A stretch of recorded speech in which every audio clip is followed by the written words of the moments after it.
ओम श्री परमात्मने नमः। आज हम बात करते हैं त्याग के ऊपर।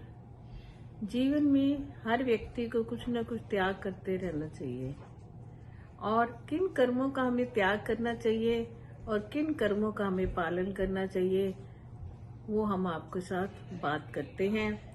कहते हैं निषिद्ध कर्मों का त्याग करना चाहिए। निषिद्ध मैंने होता है जो कि शास्त्रों ने हमें ना करने के लिए कहा गया है।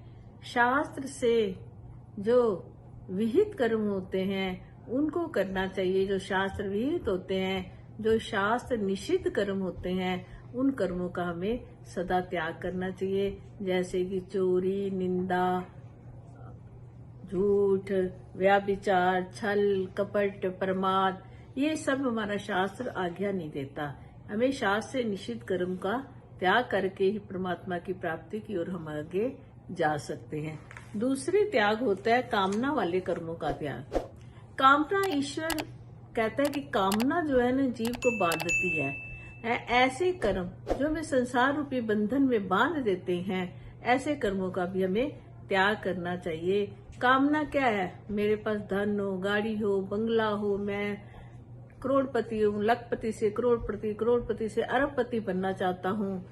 ऐसे हमारे अंदर कर्मों की जो प्रवृत्ति चलती रहती है जिसके कारण हम फंसते रहते हैं। ऐसे सभी कर्मों का जो कि हमारे को संसार में कर्म बंधन में बांधते हैं, वो सारे जो कर्म है कामना वाले, उसका भी मूल से त्याग करने से ही हमें परमात्मा की प्राप्ति होती है। तीसरे होते हैं तृष्णा का त्याग।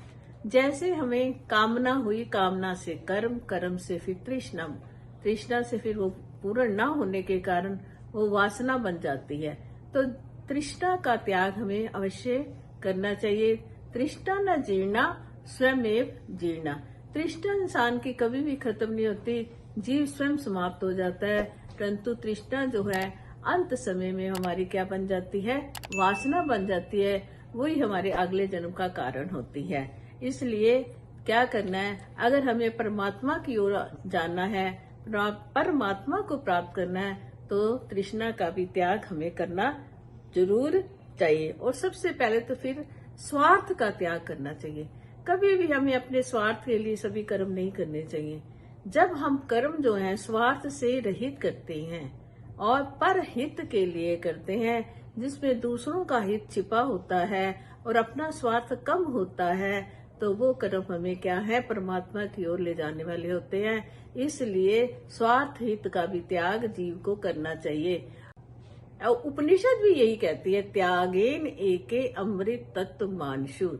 जब तक जीवन में त्याग की भावना नहीं होती, तब तक हम अमरता की ओर नहीं जा सकते। अमरता की ओर यानी सदा ही हम कभी मरे ना, अमर ही रहें। अमर वो होता है जो परमात्मा के साथ एक बार मिल जाता है। और हमें परमात्मा से ही हम आए हैं, परमात्मा के साथ ही मिलना है।